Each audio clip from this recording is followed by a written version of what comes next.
Guys, welcome back to my channel. If you're new here, it's nice to meet you. I'm Keelie, and in today's video, I'm giving you guys a quick little gut health update. I did get a request to do this.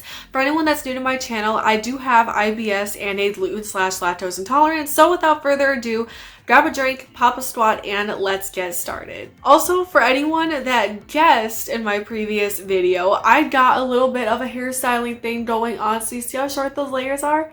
Yeah.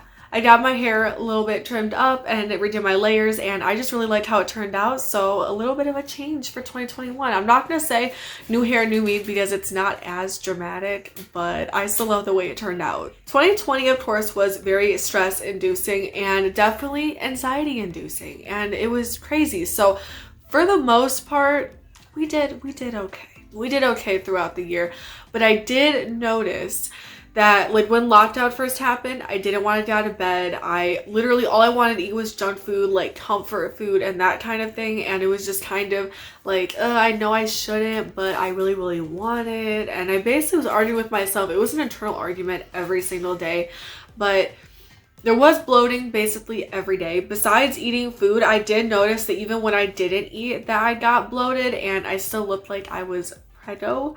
But I really think part of that was combined with the stress and not eating regularly, because I started not eating like I was when I was in college, like going to college. Recently, something that has been helping me out a lot, and if you guys watch my Vlogmas, you guys know this, I have gotten into eating avocados. Pretty random. It's pretty random. However, comma space. What I do is I take a gluten-free bagel and I toast that. I usually put it between the 2 and 3 on the toaster, and then I will crush up an avocado, put some tagine or tahine, however you say it, into the mixture of the avocado, smash it all together, put it up on a bagel, and then I will actually fry up an egg white, and I will put it on top of the bagel, sprinkle a little bit more of the tagine on top, and eat it like that. And it is so freaking delicious. Do with it what you will, but it tastes so good, and it's also a super filling snack. So if you need something to like tide you over for a while, but you don't want a full meal, that is definitely a great snack and a perfect snack for you. Something that did not help my unhealthy addiction to coffee is I was drinking more than 2 cups a day for a while, and I could definitely tell the bloating that it took on my body, and it ended up making me like super productive for a couple of hours, and I literally just felt like I had to crash and go to sleep, and I didn't want to do anything. That's why they tell people that have IBS, like, don't drink coffee, or you're not supposed to drink coffee or have beans or anything like that, because that clears out your system. And normally with IBS, you already have to go to the bathroom a lot, even though that's not even really what IBS is based around, but okay. But I did notice, particularly between the months of August and September, I was super bloated. I don't know what the heck was happening with my body, but I wasn't eating anything that I hadn't already eaten before, and I was bloated. Holy crud. I was looking at myself like, do I have another food intolerance on my list, or what is this? Because I still to this day don't know what caused the bloating. I still bloat sometimes, but it's not as bad. Now, there was a night, if you guys have watched me for a while, I indulge on my gluten-free fish sticks and my Gouda mac and cheese. And the Gouda mac and cheese, yes, it still had cheese in it, but it was gluten-free. And I've told you guys this before, that on the gluten intolerant side, the symptoms are way worse than the lactose intolerant side. And the fish sticks I ate just fine. It was all dandy. They were delicious. I love them, especially with my sugar-free ketchup. I absolutely love the way that it tasted. But I ate my Gouda mac and cheese and instant pain hit. And normally pain doesn't hit with the lactose intolerance. Pain has never hit with the lactose intolerance. So I was like, this is gluten-free, right? And I'm looking at the box and I'm looking at the ingredients and I'm like, shoot, is this like possibly cross-contaminated or what?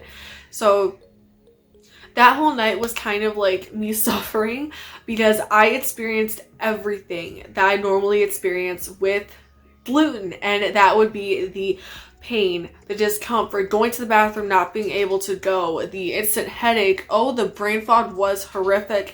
My mom and I were trying to watch Sugar Rush, and I couldn't remember anything. The next day, I was like, when did I go to bed?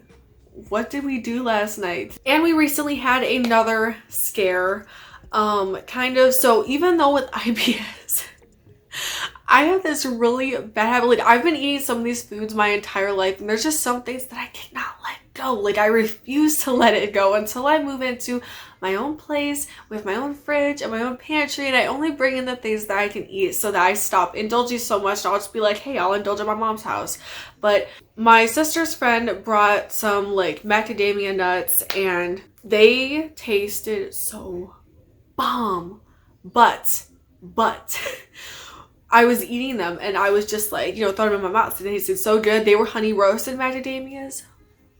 So freaking good. So I don't remember who taught it first, but my mom and I were like curious and looking at the ingredients, and we saw maltodextrin. I was like, are you serious right now? And I'd never put something out so fast in my life. I was looking at the box.